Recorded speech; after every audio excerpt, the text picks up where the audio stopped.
Oi, turma, bom dia, bom dia a todos e a todas. Bom dia, Mitch, que eu acho que nem o Mitch acordou, porque eu tô aqui há um minuto tentando gravar e não consigo. E aí, galera, beleza? Bom dia, bom dia, bom dia. Como estamos hoje? Deixa eu ver quem tá aqui. A Maria Clara Cunha, bom dia, Maria Clara, Marraiana, bom dia. Jean, bom dia, Júlia, Igor, Ana Cecília, show. Fabiana, tá beleza? Laura Sobreira, bom dia. Maria Naé, bom dia. Cauã, bom dia, lindão. Show. O João Augusto, bom dia. Bom dia, Samuel. Bom dia, Bianquinha. E Alex. Show. E aí, galera, como estamos? Todo mundo bem? Acabou não tendo aula terça passada, né? Aliás, teve aula, mas foi aquele simulado, né? Da Unify em relação à ENAD. Que aí era para testar o AVA, para vocês já terem o primeiro contato, né? Com o próprio. Ah, não. Você fez simulado da ENAD. Isso. Tudo. Foi elaborada pela Unifor na segunda manhã. Parece que tem um mês que te vi. Eu vi na aula passada, né? Eu abri aqui, aí fiquei disponível para vocês, se vocês tiverem alguma dúvida. Mas é porque a Bianca, ela foi super proativa. A Bianca disse para vocês o que era para fazer e diz só entre se tiver dúvida.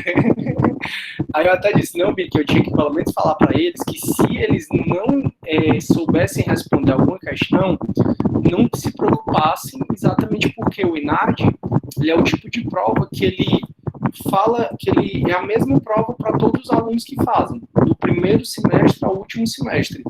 O ENAD é uma prova, então, que ele seleciona em especial alunos que estão no primeiro semestre e alunos que estão no último semestre.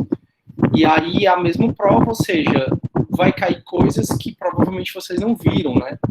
Como, por exemplo, eu coloquei questões de penal, de direitos humanos, de civil, processo civil, que aí era para ver como você responderia aquele tipo de questão hoje e como você responderia no final da faculdade. Enfim, então não era para ficar desesperado caso você não soubesse responder alguma questão. Aí hoje, se você consultar lá no simulado, pessoal, tem a nota que você tirou de 0 a 10, eram 8 questões, né? Mas a prova valeu de 0 a 10. Então tem a nota que você tirou de 0 a 10, e fora a nota que você tirou de 0 a 10, tem também a resposta em cada um dos itens. Então cada um dos itens, por que está errado, tal, e qual a fundamentação do porquê que está certo. Aí tá ventando, Não, deve ser o meu ventilador, vou precisar então desligá-lo, porque eu não quis ligar o ar-condicionado, aí eu vim pro ventilador, que eu vou desligar só um minuto. Tá incomodando, é isso,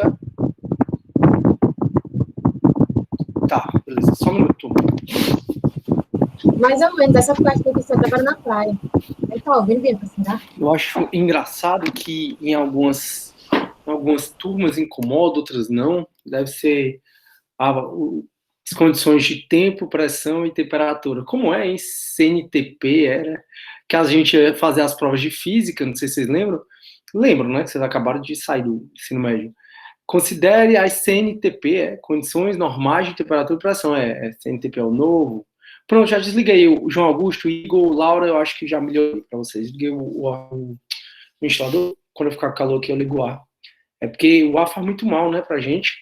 Eu, pelo menos, eu durmo todo dia com ar-condicionado, passo o dia todo no ar-condicionado, aí quando eu posso evitar, eu evito. Pronto, deu certo, sucesso, show.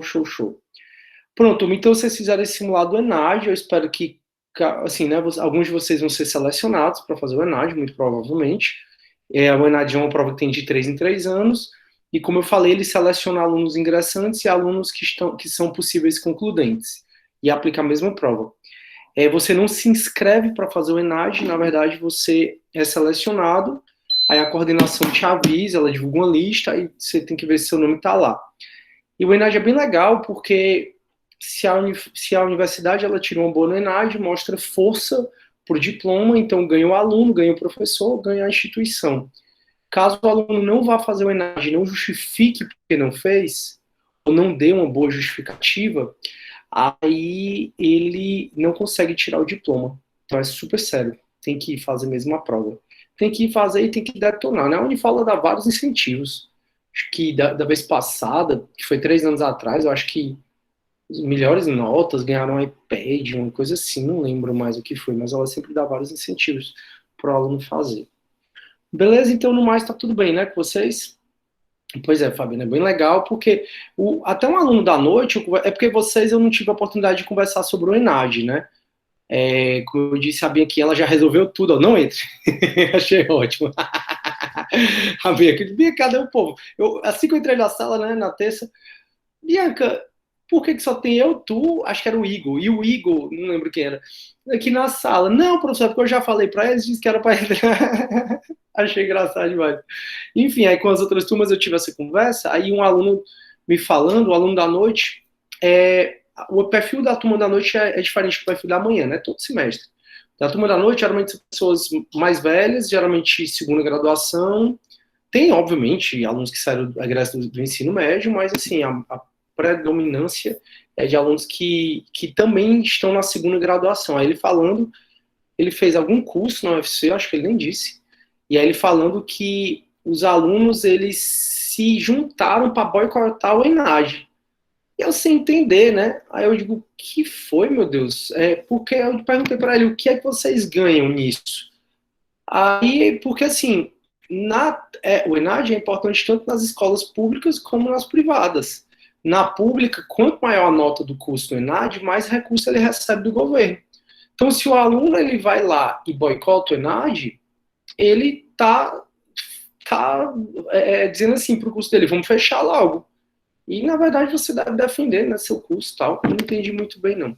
Na Unifor, acho bem legal. A galera se une mesmo para fazer, pelo menos a grande maioria. A Unifor também incentiva bastante, como eu disse até, tem essa questão dessa premiação, essas coisas. Enfim. Pois é, galera, eu tô aqui na minha casa de praia, na casa de praia do meu pai. Meus dois irmãos, eu tenho 2 irmãos que moram fora, né? Eles estão aqui, muito feliz, eu tô. A minha sobrinha também, bem novinha, bichinha, tem 7 aninhos de idade. Aí eu havia muito, né? Porque eu ia muito visitar meu irmão. Eu ia pelo menos umas 2, 3 vezes por ano eu ia. Mas agora, né? Faz mais de um ano que ninguém entra em avião. Ninguém, pelo menos eu, não entra em avião. E é isso. Beleza, e com vocês, tá tudo bem? Vocês estão tranquilos? A gente conversar antes de terminar. A gente vai entrar hoje na unidade 3, idade média. São 3 aulas de idade média. E aí a gente vai depois entrar em idade moderna. E aí tem prova. Depois os monitores vão dar uma aula sobre os contratualistas. Vem aqui, ó. Show. Então pronto. Professor. Mais calados hoje. Opa, oi, Professor, Breno. Pode falar, meu desculpa incomodar, esqueci de levantar a mão. Mas é sobre a filosofia na Idade Média. A gente, como acontece no ensino médio, a gente aborda 2 autores, que são São Tomás de Aquino e o Agostinho. Exatamente. Mas na Idade Média todinha, só tem eles 2? Nada, cara. Tem Santo Ambrósio, lá na escola de Bizâncio. Tem muita gente mesmo. Só que, assim, para fins do nosso curso, o que é importante são mais esses 2, entendeu? Já que a gente vê, viu Santo Anselmo, não, vários santos, porque tem a patrística, né? A gente vai entender isso. Tem a patrística, que é a questão dos padres, a filosofia dos padres, e a escolástica, né? E cada um tem muitos representantes. Só que os 2 principais, né, quando a gente fala de patrística, é o Santo Agostinho e o escolástico é o Santo Tomás de Aquino. É porque, como aqui não é um curso de filosofia em si, e a nossa disciplina é mais história da filosofia, sempre falo isso para vocês, não é nem para a gente abordar tanto o pensamento de cada um. Porque o pensamento de cada filósofo relacionado ao direito, é mais na filosofia do direito. A nossa disciplina é para a gente entender a história, o contexto em que cada filósofo viveu. Eu gosto sempre de entrar no pensamento deles, eu tenho todo cuidado para não repetir a matéria de filosofia do direito, tanto é que eu nem falo de tantas questões que vocês vão ver em filosofia do direito, mas para o nosso curso aqui, para nossa disciplina, tá massa a gente saber esses 2. Agora você vai ver, Breno, que muito provavelmente, né, não sei porque eu fiz com você essa disciplina no colégio, mas muito provavelmente a gente aprofunda um pouco mais do que o ensino médio. Acho que vocês notam que muitos assuntos são iguais com abordagem diferente. Vocês notam isso ou não? A influência islâmica, eu falo um pouco, o Breno, sobre a questão de Constantinopla, que depois virou, que que foi tomada, né, Constantinopla, aí virou Istambul, que é hoje a capital não, que hoje é assim, a capital da Turquia, não, é Ankara, a capital da Turquia. É Ankara, a capital da Turquia, que é uma das principais cidades da Turquia, e que foi tomada pelo Império Otomano, a gente conversa sobre isso. Pois é, aí eu acho que vocês notam muito isso, que a gente vê conteúdos semelhantes, mas uma abordagem diferente, e na grande maioria das vezes uma abordagem até mais reflexiva e também um pouco mais aprofundada. Pelo menos é isso que eu tento me propor aqui para vocês. Talvez porque o professor de história não tenha, né, o tempo que eu tenho, que eu vejo vocês 2 vezes por semana, não sei quantas vezes vocês viam o professor de filosofia na época, e também porque aqui a gente tem que aprofundar mais um pouco as discussões, tendo visto que vocês já têm outra maturidade, né? Vocês, todo mundo, nós somos pessoas em desenvolvimento, em especial vocês, porque estão saindo, né, da questão da adolescência, entrando na fase adulta e tal, então tudo isso vai tornando um pouco mais complexas as discussões, né? Legal. Beleza, pois então bora lá começar a Idade Média. E aí eu preciso da ajuda de vocês para vocês me atualizarem no negócio, tá? É para saber se os professores ainda estão ensinando Idade Média, e aí mais professores de História, da forma como eu vou conversar aqui, e a gente vai quebrar alguns paradigmas, tá? Como assim? Na época que eu estudei Idade Média, turma, falaram que Idade Média é a Idade das Trevas, que é a Idade de autoritarismo, de praga, que é uma idade de retrocesso científico, cultural, artístico, mas a gente vai ver que não é bem assim. Ensinaram vocês sobre a Idade Média mais ou menos assim, ou fizeram algumas ressalvas? Ensinaram que a Idade Média é a Idade das Trevas, Idade medíocre, de retrocesso científico, cultural, uns séculos que deviam ser... Breno. É assim, vai dependendo ainda hoje de cada professor. Porque eu já tive, por exemplo, 2 professores que tiveram abordagens completamente diferentes. Alguns professores, por decorrência do matéria que o colégio exigia, abordavam muito mais a Idade Média por cima. Geralmente deram 1 ou 2 aulas, não chegava nem a ser o capítulo. Mas eu já peguei professores atualmente que eles realmente abordam muito mais a questão patrística, a filosofia aristotélica cristã. Eu abordava também, hoje em dia eu estou vendo muito mais, a questão do islamismo, da filosofia islã, algo que antigamente não era tão, não sei se tinha alguma barreira no preconceito, com a média, mas hoje em dia eu já vejo uma abordagem maior. Chegando até a Idade Média, possui um capítulo em si no livro, sabe? Show, Breno, obrigado aí. Agora o que eu quero saber não é nem tanto em relação ao professor de filosofia, mas o professor de história sobre o que ele conta sobre a Idade Média. Eu vou falar como eu aprendi e como talvez gente muito, assim, né, o pessoal mais velho do que eu e até um pouco mais novo também tenha aprendido. Hoje em dia eu quero saber de vocês, se vocês continuam aprendendo assim, sobre a Idade Média, e a gente vai refletir sobre a forma como passam a Idade Média pra gente. É uma das coisas que a gente vai fazer aqui. Aí o Alex tá falando que vai sair, vai entrar pelo computador, ok, sem problemas. E o Leonardo, no fundamental, acho que sim, mas no ensino médio já melhorou. Então, beleza. O que é que a gente vai fazer agora, turma? Eu vou compartilhar minha tela. Aí vou para aquele primeiro slidezinho dos pré-socráticos e depois eu vou para o slide da unidade 3 mesmo. Para vocês já irem adiantando, aqui no AVA da nossa disciplina, ó, tá aqui o AVA da nossa disciplina, tá, ó, Filosofia Geral, turma 6. Você vai para a unidade 3, que é a filosofia no medievo, né? A filosofia na Idade Média, a chamada filosofia cristã. E aí tem um vídeo sobre as origens da Igreja Católica, tem um material complementar e tem um podcast, e aí repete. Enfim, então o que a gente vai usar hoje é esse aqui, ó, material complementar, filosofia cristã. Então você baixa esse material que eu vou já conversar com vocês sobre ele. Antes da gente conversar sobre esse material, sobre filosofia cristã, eu vou voltar para esse slidezinho aqui, ó, lembram? Espero que vocês lembrem. Onde a gente tem os principais períodos da filosofia, na verdade, a gente tem um resumo da nossa matéria, né? Aqui, a gente estudou, então, a filosofia da Antiguidade, a gente acabou na aula passada, da semana passada, e na filosofia da Antiguidade a gente viu 4 períodos: cosmológico, o pré-socrático, o antropológico, o socrático, o sistemático e o helenístico. Agora a gente vai para um próximo período da Idade Média, da filosofia, aliás, que é a filosofia na Idade Média. Então, a filosofia na Idade Média, pessoal, para alguns, vai começar no século IV depois de Cristo e vai até o século XV. Para outros, é do século V ao XIV. Para outros, é do século I ao XIV. Então, os historiadores, eles mesclam muito aqui os séculos. Para a gente, mais importante do que a gente entender o século exatamente qual é a gente entender o que aconteceu em cada um deles. Esse período helenístico, eu disse para vocês, para alguns historiadores, ele foi até o século IV depois de Cristo, para outros até o século VII depois de Cristo. Tanto é que o período helenístico é o período helenístico ou greco-romano. Por que greco-romano? Porque foi o período que houve o Império Romano. E o Império Romano ele fez um sincretismo com a cultura grega e ele esticou, estendeu a cultura grega ainda mais pelo mundo. Só que vocês devem lembrar que a gente acabou na aula passada, na aula da semana passada, falando ainda do Império Macedônico. A gente nem chegou no Império Romano ainda. Deixa eu só aceitar aqui, que eu acho que é a Alexia que ela avisou que ia sair. Não é o Álvaro. Show. Aí, turma, vocês devem lembrar que a gente falou ainda do Império Macedônico, então a gente chegou nem no Império Romano ainda. Como nós não estamos num curso de filosofia, né, uma graduação de filosofia, nem uma graduação de história, e o que é mais importante, a gente entender o contexto, o que aconteceu em cada um desses períodos, eu peço sempre para você memorizar assim, ó, até o nascimento de Cristo, ou seja, o nascimento de Cristo há 7 séculos antes de Cristo, a gente tem a filosofia na antiguidade, são esses 4 períodos aqui. Com o nascimento de Cristo, que a gente tem o século I depois de Cristo, até o século XIV, a gente tem a filosofia na Idade Média.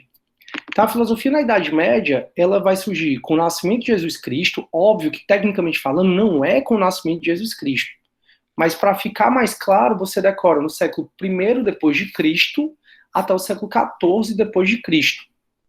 No século XIV depois de Cristo, vai ter um período, né, um movimento filosófico, artístico, científico, cultural, que é o Renascimento, e é o Renascimento que coloca na nossa cabeça essa quantidade de coisas ruins sobre a Idade Média. Mas antes da gente falar do Renascimento, vamos conversar um pouquinho sobre essa filosofia da Idade Média? É errado dizer que a filosofia na Idade Média negou os valores da filosofia clássica. Galera, filosofia clássica é essa filosofia aqui, filosofia da antiguidade ou clássica. Então, a filosofia da antiguidade ou clássica, ela tinha muito o homem como centro das discussões. Lembra do período antropológico que a gente falou que Sócrates foi um divisor de águas, muito porque ele mudou a forma, o assunto e a forma de ver a filosofia? Pronto. Por quê? Esse período da antiguidade clássica, um período onde o homem era muito o centro das discussões. Sempre era um homem em busca da atraxia, era um homem em busca da ética, da política, era um homem em busca da persuasão. Então, sempre o foco aqui na filosofia clássica foi muito homem. É errado dizer que a Idade Média, a filosofia da Idade Média, ela nega essa questão dos valores clássicos. Pelo contrário, a gente vai ver que o principal intuito dessa filosofia da Idade Média, desses 14 séculos, foi conciliar o inconciliável, que era a fé e a razão. Só que, sobre outro ponto de vista, enquanto aqui na filosofia da antiguidade existia o antropocentrismo, que o homem era o centro das discussões, ele era a base de tudo, aqui na Idade Média a gente deixa de ser antropocêntrico e passa a ser teocêntrico. Então o homem na Idade Média deixa de ser o centro das discussões e o homem na Idade Média passa a ser um ser pecador em busca da redenção dos pecados para chegar à sua salvação. Então, o homem na Idade Média, ele deixa de ser o centro das discussões e quem passa a ser o centro das discussões? Deus. Quem passa a ser o centro das obras de artes, das esculturas, das pinturas, das igrejas, da filosofia, dos assuntos? Deus. Tanto é que a arte aqui tem muitos temas bíblicos. Então, quando eu falo Deus, pode se entender como temas bíblicos. De maneira que, na Idade Média, deixa de ter o antropocentrismo e passa a se ter um teocentrismo. Então a gente tem aquela figura do ser humano de escanteio em busca da salvação, em busca da redenção dos pecados dele. Só que, muito embora a gente deixe de ter um antropocentrismo para virar um teocentrismo, muito da Idade Média era tentar conciliar fé, que é um dogma cristão, com razão, que é um dogma da antiguidade clássica. Não é à toa que a gente divide a Idade Média, se a gente estivesse num curso de filosofia, seriam 4 períodos, né? Lembra que eu falei que filosofia é muito 4? Mas pra gente, a gente vai dividir a Idade Média em 2 períodos, que é a patrística e a escolástica. Então, essa Idade Média, que tem o teocentrismo, que a arte, a cultura, os livros, tudo são muito voltados para as questões bíblicas, para os temas cristãos. Essa Idade Média, que vai do século I depois de Cristo ao século XIV depois de Cristo, ou seja, 14 séculos da Idade Média, a gente divide ela em 2 períodos, que o primeiro período é a patrística. Patrística significa padre, significa pai. Aqui é a filosofia dos padres, dos pais, né? Pai, padre. E aqui, o principal representante dele, desse período, é exatamente Santo Agostinho, ou só Agostinho. A gente vai ver que ele nasceu na Argélia, o Agostinho de Hipona, que ele ficou conhecido. Enfim, e patrística teve uma inspiração em Platão. Patrística, Platão. Então, a patrística, ela teve uma inspiração em Platão. Já o segundo período da Idade Média, que é esse aqui, do século VII, da metade da Idade Média até o século XIV, que é a escolástica, o principal representante dele aqui é Tomás de Aquino. E Tomás de Aquino teve inspiração em Aristóteles. Então é errado dizer que a Idade Média foi uma idade que negou os valores clássicos. E por que alguém diria isso? Porque o movimento que vem e que meio que rompe com a Idade Média é o chamado Renascimento. E o Renascimento, eles se deram esse nome de renascentistas porque diziam eles que eles estavam renascendo das trevas, que foi os 15 séculos de Idade Média, e renascendo os valores clássicos. Para os renascentistas, é como se a Idade Média negasse os valores clássicos. E, na verdade, a Idade Média não negou os valores da Antiguidade Clássica, tanto é que a patrística ela foi inspirada nas ideias de Platão. Eu vivo dizendo para vocês que os dogmas cristãos são muito inspirados nas ideias de Platão, exatamente porque esses dogmas cristãos foram criados aqui muito na patrística. Então, patrística foi a época onde o cristianismo ele fundou muito os seus dogmas, principalmente relacionados ao Novo Testamento. Então, nessa época aqui da patrística, que a influência foi platônica, foi onde os padres, eles escreveram muito, catalogaram muito, trouxeram muitos dogmas cristãos no sentido de sedimentar, solidificar o cristianismo nessa patrística. Então o Renascimento vem dizendo assim, estamos renascendo das trevas, porque a Idade Média foi a Idade das Trevas, que negou os valores da Antiguidade Clássica. E é renascimento porque, de acordo com os renascentistas, a humanidade nasceu na idade Antiga, morreu na Idade Média e está renascendo. Os renascentistas foram realmente, o Renascimento foi um movimento muito importante para a humanidade. A gente vai ver que foi no Renascimento que as principais obras de arte, culturas, principais questões relacionadas à arte, à política foram aqui da Idade Moderna, com o Renascimento. Mas o Renascimento, talvez para se projetar ainda mais e ganhar mais importância, eles pisaram na Idade Média. Daí porque muito do que falam pra gente sobre a Idade Média é meio que um exagero no sentido de denegrir esse período da história da humanidade que foi muito importante. Realmente na Idade Média houve morte? Ou realmente houve praga? Ou houve? Realmente na Idade Média houve autoritarismo? Houve. Mas olha a idade que a gente vive hoje, a idade contemporânea. Nós estamos vivendo um certo tipo de autoritarismo, um certo tipo de populismo. A gente está vivendo uma época de morte como nunca na humanidade. A gente está vivendo uma época de praga por conta do coronavírus. Então, muito do que se coloca na Idade Média, na Idade das Trevas, tal, a gente está vivendo em um grau muito mais, digamos, muito mais potencializado, um grau muito maior do que foi nesses séculos aqui da Idade Média. Mas a gente conhece a Idade Média como Idade das Trevas, inclusive esse nome Idade Média, quem deu foram os renascentistas, para exatamente dar a ideia de idade medíocre. Idade Média, Idade Medíocre. Porque os renascentistas, eles pisaram na Idade Média para poder se mostrar ainda mais importantes, sabe?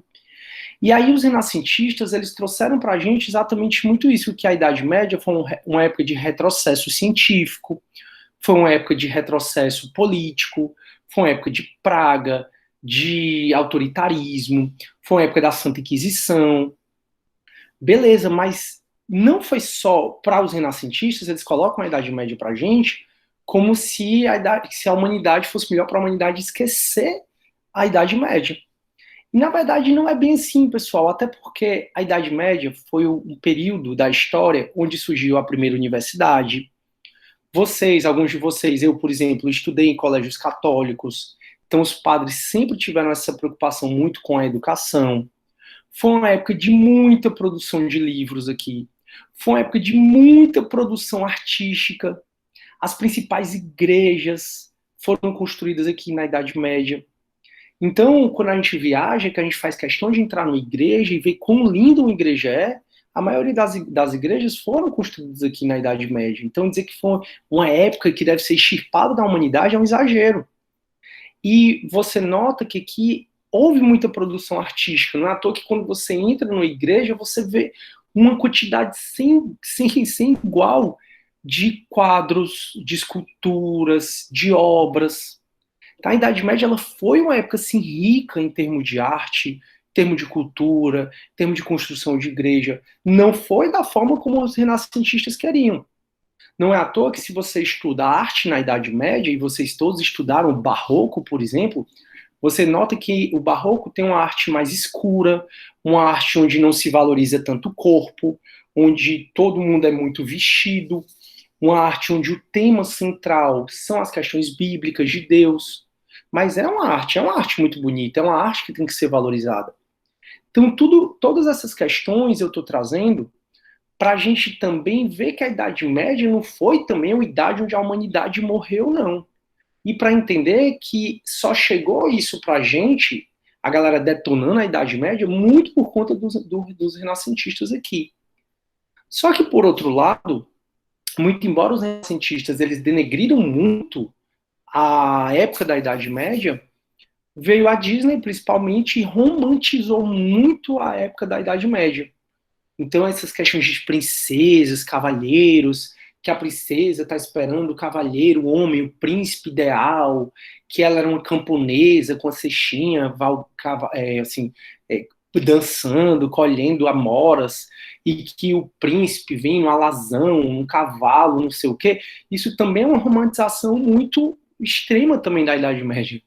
Então a Idade Média, pessoal, ela foi uma época, guardadas as devidas proporções, é o que no direito a gente chama de mutatis mutandis, então guardadas as devidas proporções, a Idade Média foi uma época, pessoal, normal, como a nossa aqui. Houve Inquisição? Houve. Houve morte? Houve. Hoje tem muito mais morte do que na Idade Média. O período onde mais se matou, um ser humano matou o outro, não foi na Idade Média, porque na Idade Média coloca matança absurda, né? Na Idade Moderna, onde a gente teve as grandes guerras, em especial a Segunda Guerra Mundial, foi onde mais se matou gente na história da humanidade. Não dá para comparar um potencial bélico que se teve na Segunda Guerra Mundial com o potencial bélico aqui da Idade Média. Então tinha guerra? Tinha, mas era uma espada, não tinha nem revólver aqui. Tinha guerra? Tinha, mas se matavam um número menor do que nas grandes guerras mundiais que existiram. Então a galera aqui do Renascimento detonou a Idade Média, detonou exatamente para eles se projetarem mais. A Idade Média, se você pensar, para muitos hoje a gente vive uma nova Idade Média, uma Idade Média bem piorada. Mas aqui a gente não vê a escuridão, a gente não vê, tá aí, você acordou, riu hoje, você teve o que comer. Então, assim, não é tão um período da humanidade ruim desse extremo como o Renascimento colocou. Deixa eu ver se vocês estão com dúvida, alguém quer entrar. Deixa eu ver aqui. Show, galera. Adoro quando vocês intervêm. Deixa eu ver aqui. Peraí, verdade. Falou tudo, prof. Valeu, Breno. Aí a Maria Eduarda. Era questão até de poder das igrejas. Tipo, ter grandes catedrais decoradas. Tinha muito. Pois é, ô Maria Eduarda. Então você vê as grandes igrejas, grandes templos. Por exemplo, a Catedral de Notre Dame, lá de Paris, foi construída aqui nesse período. Aí dizer que a Idade Média foi uma época que deveria ser extirpado da história da humanidade é um exagero sem igual. Toda viagem que a gente faz, né, eu acho que é cultural, a gente entra em igreja e fica lá admirando, meu Deus, coisa linda. Muitas foram construídas aqui na Idade Média. Então, dizer que teve um retrocesso, científico? Teve. Mas hoje tem também. Por que teve? Porque nessa época, como deixou de ser um antropocentrismo, virou o teocentrismo, nada podia ir contra a Bíblia, nessa época da Idade Média. Então, durante muito tempo, a igreja sustentou o geocentrismo, onde todos os astros, inclusive o Sol, rodavam ao redor da Terra, e nessa época a igreja sustentou também o terraplanismo. E a ciência, a igreja ela incentivou muito a ciência, mas era a condição da ciência não podia ir contra os preceitos bíblicos nessa época. Por isso que alguns dizem, foi uma época de retrocesso muito grande, porque se defendia o terraplanismo, se defendia o geocentrismo. Tá bom, mas hoje em dia se defende também. Hoje em dia tem os negacionistas. Eu acho que a humanidade nunca viu um negacionismo científico tão grande como se vê hoje. Aí você vê o pessoal negando vacina, você vê o pessoal inventando remédio que não é comprovadamente, cientificamente comprovado contra a ciência. Você vê, pelo menos que tem gente como o YouTube apagando contas, inclusive do nosso presidente, quando ele defende remédios que não são eficazes contra a Covid. Então, negacionismo científico, como nunca a gente vive hoje. A Idade Média, ela teve retrocesso? Teve, mas todo o período, filosofia na Antiguidade, Idade Média, moderna, contemporânea, todos os períodos da história, a humanidade evoluiu, mas ela também andou para trás em algum sentido. E na Idade Média também. Hoje em dia tem gente que defende o terraplanismo, hoje em dia tem gente que defende o geocentrismo, hoje em dia tem gente que diz que o homem nunca foi para a Lua, que é uma invenção dos Estados Unidos, que o homem nunca foi. Então, assim, é muito surreal a gente detonar a Idade Média falando isso. Oi, Thiago, pode falar. Pode falar, meu.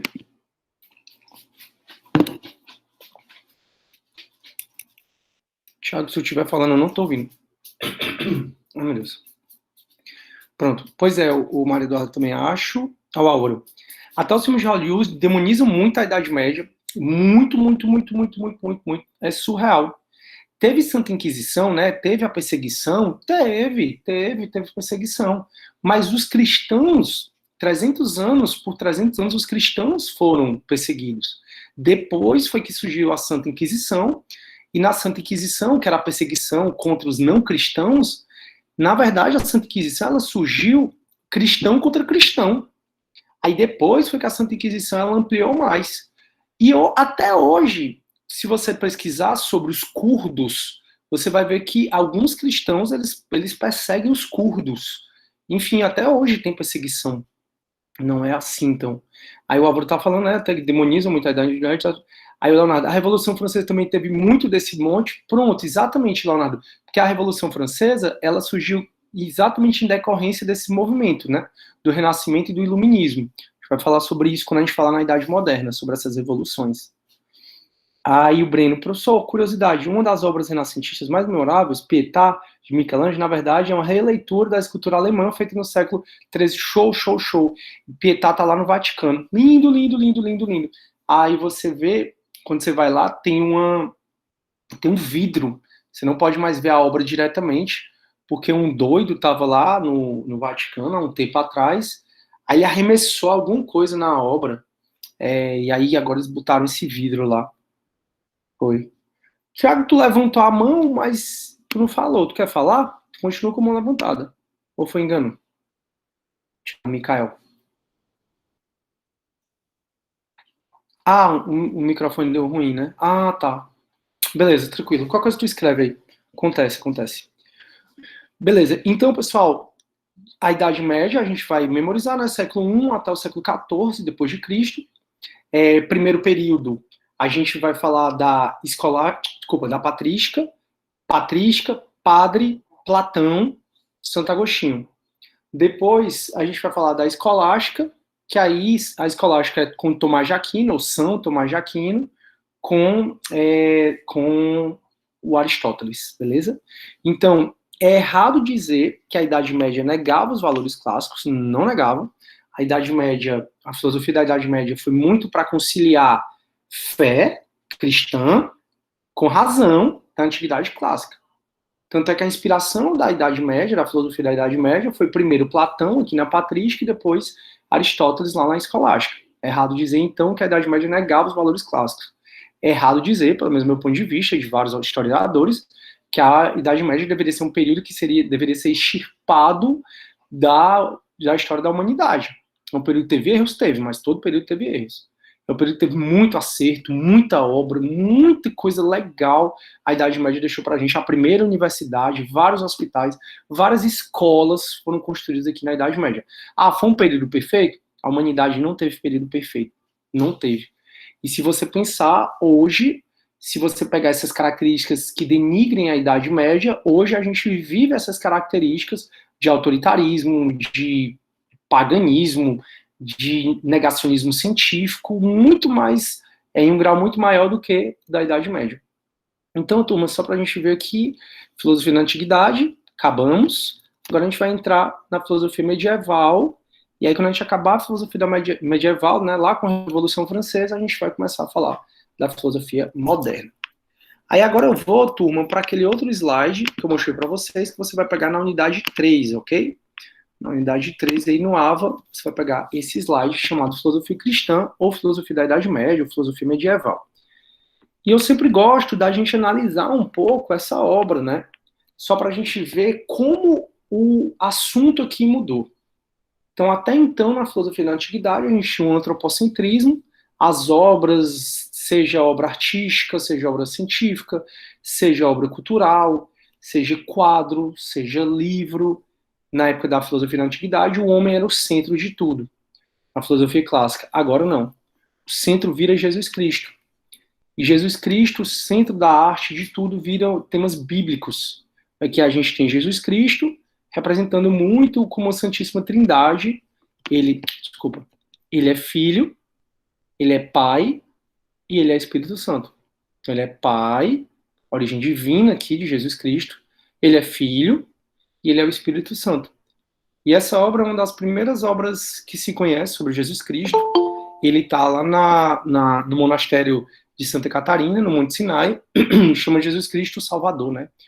O Pantocrator. E veja que não existe muito a exposição do corpo. O corpo aqui ele é mais contido, não é um corpo muito que está à mostra. Você vê que é uma obra mais escura. E aí, principalmente quando a gente vê a obra da Idade Moderna, é onde a gente percebe a diferença. Porque a Idade Moderna, com o Renascimento, o que ele propõe é voltar aos valores da Antiguidade Clássica. Então, a Idade Moderna, um dos quadros que mais caracterizam a Idade Moderna é o nascimento de Vênus. Eu vou mostrar ele para vocês depois. Vocês sabem qual é. Que é Vênus, que é uma deusa, mas em forma de homem, de ser humano, né, de mulher, nascendo. E você vê que ela está despida. Na arte da Idade Média, que é uma arte que tem que ser respeitada, não tinha isso, né? Era uma inclinação mais barroca, mais escura, com temas bíblicos e não mais tanto ser humano. Porque aqui nessa época, o ser humano deixou de ser um ser independente, livre do centro das discussões, para ser um ser pecador em busca da redenção, em busca da salvação. Espera aí que alguém quer entrar. Beleza. Aí, turma, como é então que o cristianismo ganhou essa força toda? Como é então que a Idade Média surgiu, que essa filosofia surgiu? O que aconteceu? Por que nós somos hoje, o Brasil é um país predominantemente cristão? Por que provavelmente todos vocês, a gente teve uma educação cristã?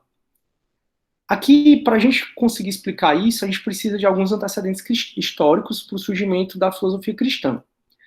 O período passado que a gente viu da filosofia da Antiguidade foi o helenismo, período do helenismo, onde existiu o Império Macedônico. Então, o Império Macedônico ele começou lá em 353, mais ou menos, antes de Cristo, com o pai de Alexandre Magno, o rei Filipe, ele até dominou Atenas, a gente conversou sobre isso, e aí ele foi assassinado, o pai de Alexandre o Grande, e Alexandre o Grande, com 20 anos, assumiu o Império Macedônico, e ele estendeu o Império Macedônico e fez um império tão grande onde o sol nunca se punha. Foi um período muito bacana para a Grécia, por um lado, e muito ruim por outro.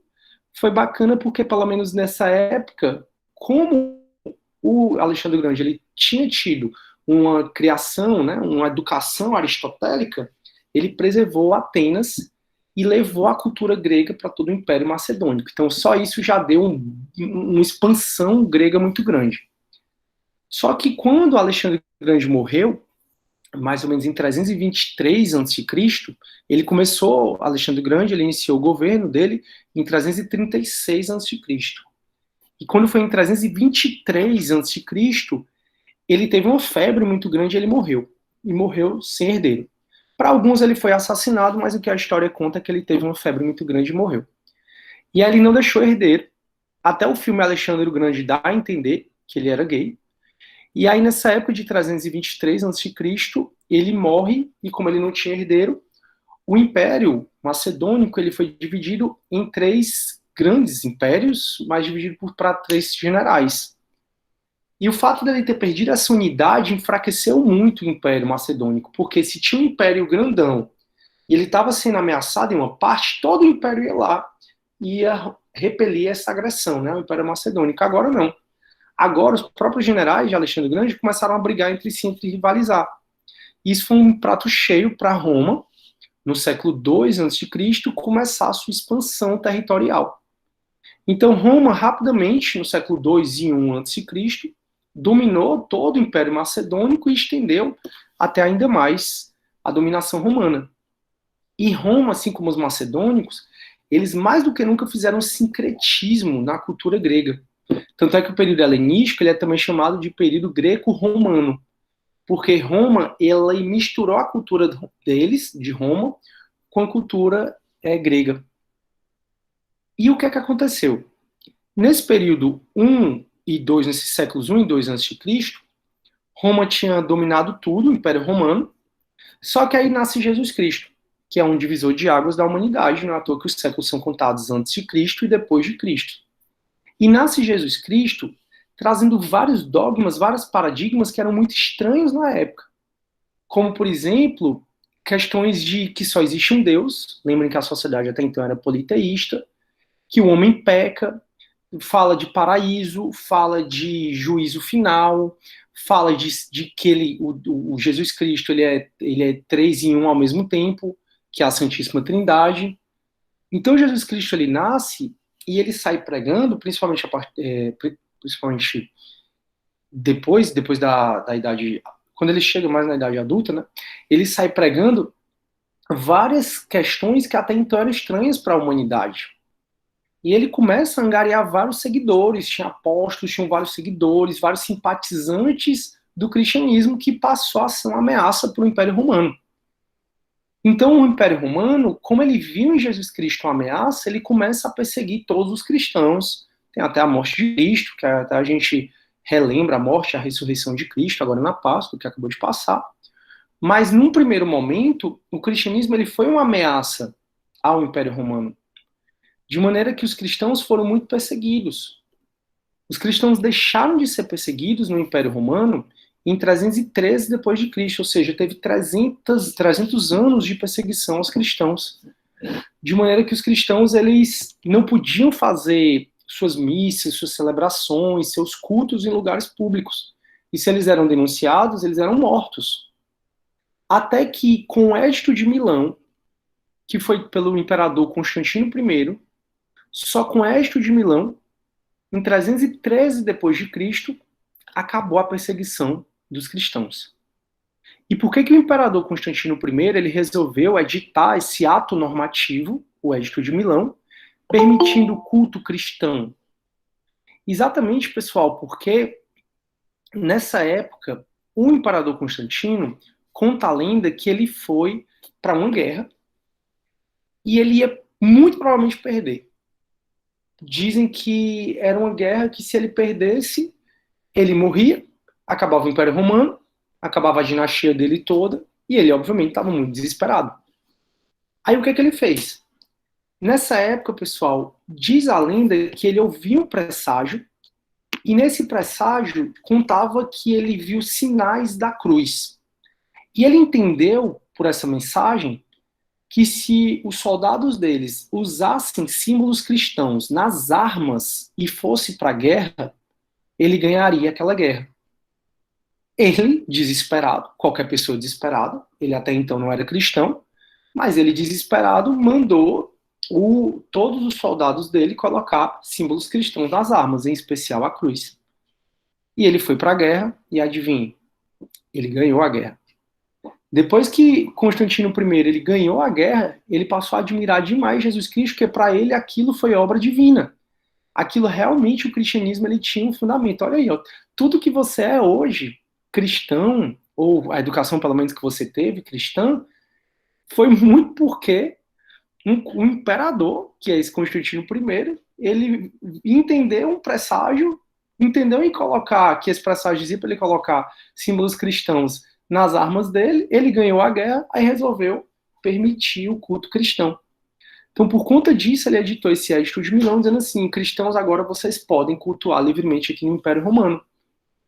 E você há de convir que depois que você tem um milagre como esse, trazendo aqui bem para o cristianismo, sua tendência a se inclinar para o cristianismo aumenta, né? Daí porque o Império Romano, ele começou a ser simpatizante do cristianismo, até com o imperador Teodósio I, ele em 380 anos depois de Cristo, editou o Edito da Tessalônica, e ele transformou todo o Império Romano em Império Cristão. Então o Império deixou de ser politeísta para virar monoteísta, e o Império Romano ele dominou a Europa toda, ele foi até os países nórdicos, espalhando o cristianismo. Então, por que o Império Romano virou cristão em 380 depois de Cristo? O Império Romano ele espalhou pela Europa toda e nós fomos colonizados pelos europeus. Nós somos cristãos hoje. Olha como isso é interessante, né? Se não tivesse havido, por exemplo, esse imperador, não tivesse tido esse presságio, muito provavelmente nós não éramos cristãos hoje. A gente era tudo pagão, não existia nem paganismo, né? Mas não existia nem esse tempo, muito provavelmente paganismo, mas a gente era tudo pagão, sei lá, correndo por aí, cultuando vários deuses. Já pensou, né, o que a gente seria?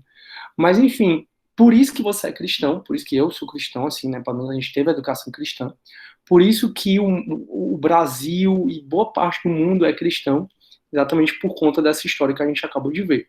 Se você quer aprofundar isso, tem um filme chamado Ágora, para você estudar melhor. Deixa eu ver aqui o que vocês estão falando. Aí o João Freitas, professor, desculpa o atraso, tranquilo, preciso tomar uma vacina. Que legal, coisa boa, se eu volto tomando vacina. Segunda dose, né? Espero que sim, espero que ela esteja bem. Beleza, pessoal, até aí. Deu para entender o surgimento da filosofia cristã, da Idade Média, porque o cristianismo deu tanta força, como o Império Romano virou cristão. Deu para entender isso? Sim, graças a Deus. Ah, é a segunda dose, né, João Freitas? Que bom, meu amigo. Tá tranquilo, né, turma? Tá aí? Então, beleza. Já que vocês não estão conversando, acho que vocês estão entendendo. Então, a gente está aqui na Idade Média, e aí, como eu falei, a filosofia da Idade Média a gente vai dividir em duas. A primeira vai do século I ao século VII, e a outra do século VII ao século XIV. A primeira do século I ao século VII, com a patrística de Platão, né? Patrística significa padre, é a filosofia dos padres. E o que é essa patrística? A patrística foi esforços feitos pelos apóstolos intelectuais, Paulo e João, e pelos primeiros padres da igreja para conciliar a nova religião, que era o cristianismo, com o pensamento filosófico dos gregos e romanos. Pois somente com tal conciliação seria possível convencer os pagãos à nova realidade, nova verdade, e converter a ela. A gente diz, turma, que essa filosofia patrística, ela teve dois principais objetivos. O primeiro é formar os dogmas do cristianismo, em especial do Novo Testamento. Daí porque eu sempre estou dizendo para vocês que os dogmas cristãos, eles têm muita inspiração em Platão. Exatamente porque nesses 7 primeiros séculos foi onde os padres, os estudiosos da igreja sentaram para catalogar, para compilar, para falar dos dogmas cristãos. E a patrística ela teve profunda influência do platonismo. Daí porque Platão tem um outro mundo, e para o cristianismo existe um outro mundo. Esse outro mundo, que para Platão é o mundo das ideias, para o mundo cristão é o mundo do paraíso, onde não existe mal, onde nada muda, onde todo mundo é feliz. E para Platão esse mundo da gente não é o mundo real, para o cristão esse mundo é o mundo que a gente deve buscar a salvação. Então, muitos dos dogmas cristãos foram escritos nessa época aqui, em especial o Novo Testamento. Então, é a patrística e filosofia dos padres. Então, além desse objetivo de formar, solidificar os dogmas cristãos, a filosofia patrística ela teve a intenção de conciliar o inconciliável, que era a fé cristã, com a filosofia dos gregos, que é a razão. Então, aqui é tentar conciliar fé e razão, patrística, formar dogmas para conciliar a fé e a razão. E principalmente porque, nessa época, muita gente atacava de maneira teórica, em especial falando dos filósofos antigos, atacavam o cristianismo, dizendo assim, esse teu Deus aí é tão bom, cadê ele? Por que eu não estou vendo? Por que acontece desgraça? Então, como tinha muito ataque teórico ao cristianismo, eles sentiram a necessidade de fazer estudos mesmos, de fazer relação da filosofia antiga com os novos ideais cristãos. E aí o cristianismo, ele solidificou muito as bases teóricas dele nessa filosofia aqui patrística.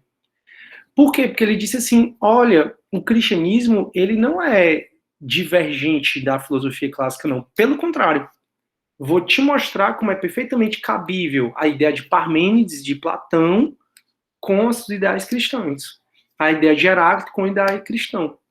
Então, objetivo 1, convencer o pagão da nova realidade e converter o pagão a ser cristão. E também a patrística foi muito para evangelizar, além de formar o arcabouço teórico, né? Foi muito para essa evangelização e defesa cristã contra os ataques teóricos e morais recebidos dos antigos. Então eles queriam fazer uma base teórica para contra-argumentar os ataques teóricos ao cristianismo, e não só fazer essa base teórica, eles queriam também evangelizar o máximo de gente. Então, nesses 7 séculos, a igreja, ela sentou e fez os fundamentos teóricos que são estudados até hoje, que você deve ter aprendido no seu colégio até hoje, que muita gente pratica até hoje, foram dogmas construídos aqui na filosofia patrística. E aí, pessoal, é legal a gente dizer, e só para aprofundar um pouco mais, até o que o Breno estava conversando, né? A patrística, ela foi dividida em duas. Tem a patrística grega, que é ligada à religião bizântia, eu já converso com vocês sobre isso, e a patrística latina, que é a que a gente vai estudar mais, ligadas à Igreja de Roma, em especial no Vaticano. E seus nomes mais importantes foram Santo Ambrósio, com a patrística grega, e Santo Agostinho, com a patrística latina. Essa aqui, turma, é a chamada Hagia Sophia. Pelos sinetes aqui, você deve notar que ela é uma mesquita, ela é um templo muçulmano. Só que antes da Hagia Sophia ser um templo muçulmano, ela já foi uma igreja, uma das maiores igrejas que existia na face da Terra. O que é que aconteceu? O Império Romano do Ocidente, quando ele foi tomado, o imperador Constantino se mudou para essa cidade, que hoje é Istambul, na Turquia, e ele fundou a cidade de Constantinopla, dando o nome dele.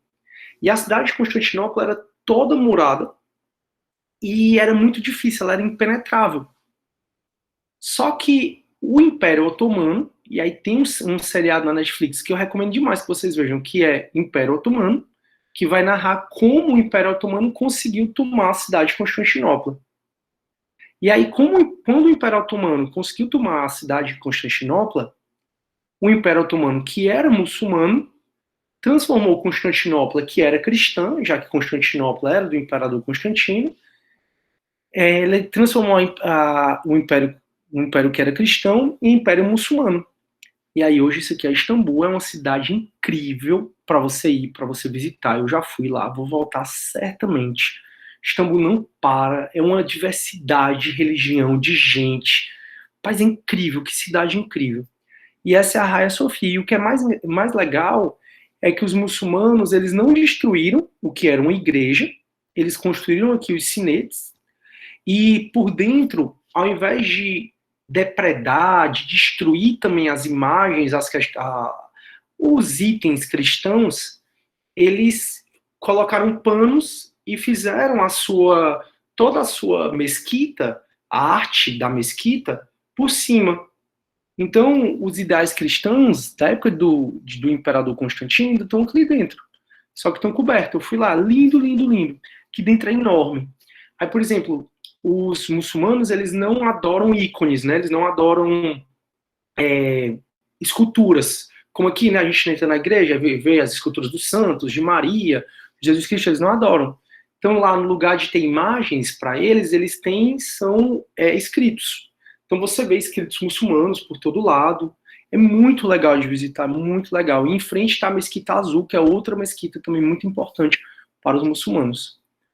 Aí aqui, então, essa patrística grega, ela foi ligada à igreja de Bizâncio, mas foi até a época em que ela foi tomada pelo Império Otomano, e até a época em que o Império Romano viveu aí, até ser tomado pelo Império Otomano.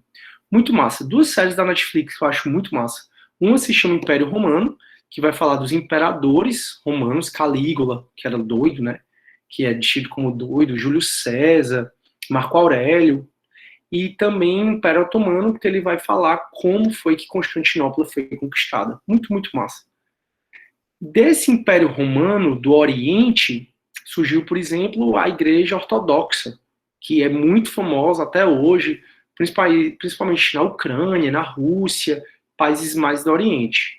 Nós somos mais ligados à Igreja de Roma, do Vaticano, que é a patrística latina, aqui é o Vaticano, como vocês sabem, não vejo a hora dele ver assim novamente. É outro local que vale muito a pena você ir. Ao lado tem o Museu do Vaticano, que é enorme, que tem a Capela Sistina, que tem lá aquela imagem, né, em cima dela, do encontro. E aqui é onde está a Pietà, você entra, que está do lado direito, que é uma imagem de Michelangelo, uma escultura de Michelangelo, que você jura que é real, assim, é muito perfeita, as coisas, incrível. O véu, você vê quando ele passa lá, tipo uma cerâmica, numa pedra lá, esponjosa, aí você vê o véu e uma realidade surreal. E é onde Maria está segurando o Jesus Cristo.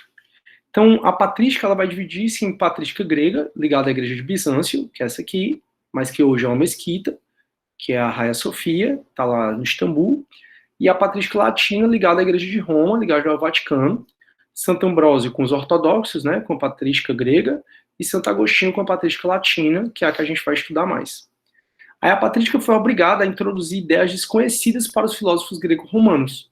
Então, como Jesus Cristo veio com a ideia de criação do mundo por Deus, aqueles 7 dias, né, no começo, como começa a Bíblia, né?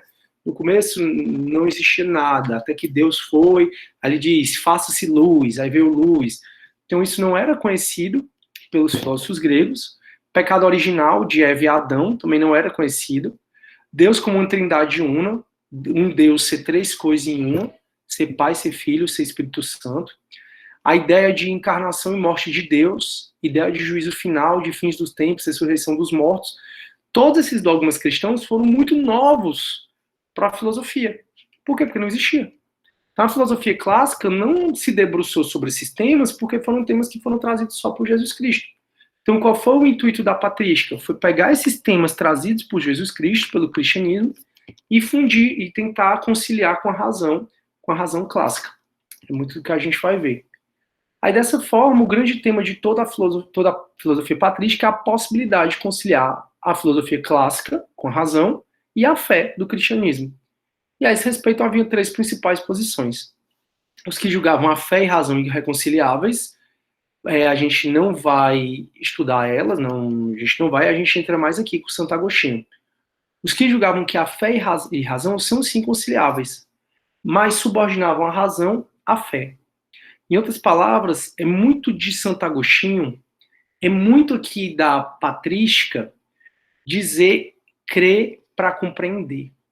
Em outras palavras, nessa época da patrística, é sim possível, e a escolástica ela também vem nessa pegada de conciliar fé e razão, só que para Santo Agostinho, ele dizia muito crer para entender. Então, primeiro você tem que ter fé, depois que você tiver fé, você vai entender os dogmas cristãos. Então, Santo Agostinho, ele pergunta, por exemplo, se alguém perguntar para Santo Agostinho, não estou entendendo porque aconteceu essa desgraça na minha família. Eis os mistérios da fé. Tenha fé, creia em Deus, em Jesus Cristo, creia na igreja, que aí você vai começar a entender. Então, Santo Agostinho, com a patrística, é muito aqui nesse item 2. Ele julgava que fé e razão são totalmente conciliáveis, mas ele subordinava a razão à fé, ou seja, a fé vale mais do que a razão. De maneira que você deve ter fé para conseguir entender racionalmente as coisas. Não consiga entender a Santíssima Trindade, porque você não está tendo fé suficiente. Então, creia para entender. Nessa época, então, julgava que fé e razão não se conciliam, e que a fé é superior à razão. Nessa época, dizia que eles se conciliam e subordinavam a razão à fé. É muito da patrística aqui, principalmente Santo Agostinho. E tinha os que julgavam que fé e razão não se conciliam, mas afirmam que cada uma delas tem seu campo próprio de conhecimento e não devem se misturar. Aqui é muito do que foi feito no Renascimento, né? Distanciar ainda mais a filosofia da religião. Então, o que a gente vai pegar mesmo da patrística é esse item 2 aqui. Dizer que é assim possível conciliar fé e razão, principalmente com os dogmas de Platão, e que você tem que ter fé para entender, crer para entender. É muito, muito, muito Santo Agostinho. E aí, Santo Agostinho, ele foi o cara que encontrou Jesus. Ele é o principal representante da patrística. E na época que eu era criança, não era nem adolescente, não era nem nascido, tinha uma música do Asa de Águia, não sei se vocês já ouviram, que era assim: eu era um bêbado que vivia drogado, hoje estou curado, porque encontrei Jesus. Encontrei Jesus, encontrei Jesus, encontrei Jesus. Não sei se vocês já viram essa música. Para mim, essa música, ela representa muito Santo Agostinho. Porque ele, quando ele nasceu, e até mais ou menos 36 anos de idade, ele viveu de farra, de bebida, de loucura. E a mãe dele, que, se eu não me engano, até hoje é uma santa, a mãe dele rezava muito, muito, muito para ele, pela alma dele, a mãe dele muito cristã. Rezava o tempo todo para ele. E até que um dia ele resolveu se converter, ele deixou essa questão de bebedeira, desses vícios mundanos que ele tinha, e ele passou então a se dedicar à religião. E não só ele se dedicou à religião, como ele é considerado um intelectual da Igreja Católica, o João Santo. Ele escreveu 232 livros, dividido em 93 obras, então ele escreveu muito, e ele é muito responsável pela patrística, que é essa ideia de dar fundamentação teórica ao cristianismo, para evangelizar mais e conseguir contra-argumentar as questões os ataques teóricos, né, dos pagãos. E só que sobre esse Santo Agostinho a gente vai estudar só na próxima aula, que eu acabei aqui na aula passada e vou acabar aqui. Aí, João, meu sonho é ir só para ver as pinturas de Michelangelo, vale a pena demais. Outro lugar que vale a pena de você ir é Florença, que é o berço, né, do Renascimento. Você vê o Duomo lá, aquela catedral enorme, linda, linda, linda, linda, linda, linda. Você vê Davi de Michelangelo. Na própria Itália, se eu não me engano, é Bolonha. Você vê a pintura que é no muro da Última Ceia. Tem aquela pintura que tem Jesus Cristo com os apóstolos, que é bem conhecida. É um muro ali. E é surreal porque é dentro de uma igreja e ali ele jogaram uma bomba, caiu todas as paredes da igreja, menos essa, da Última Ceia. Surreal, né? Mas o mundo é cheio de mistério mesmo, que a gente não compreende. Mas, enfim. Turma, gostaram da aula? Tranquilo? Tranquilo? Tem alguma dúvida? Não tem? Como é que vocês estão? O Ricardo, na casa do Senhor não existe Satanás, Senhor Satanás. Ricardo, acho que você já ouviu essa música, né? Aí a Maria Clara, sim, tranquilo, Laura, tranquilo. Beleza. Então, turma, a gente vai continuar a Idade Média na próxima aula, onde a gente vai entrar no pensamento um pouco mais aprofundado da patrística com Santo Agostinho. Quando a gente acabar a patrística, a gente entra na escolástica com São Tomás de Aquino. Beleza? Show, show, show. Pois, turma, muito obrigado aí pela presença de todos, muito obrigado pelas perguntas, pelos questionamentos. A gente se vê, então, na terça-feira que vem. Bom final de semana a todos, tá, turma? Bem, quem já fez a chamada? Show. Então, pronto, chamada feita. Tchau, turma. Valeu. Vou parar a gravação e vou acabar a reunião. Tchau, Carol. Bom final de semana. Tchau, Eduardo. Fiquem com Deus, pessoal.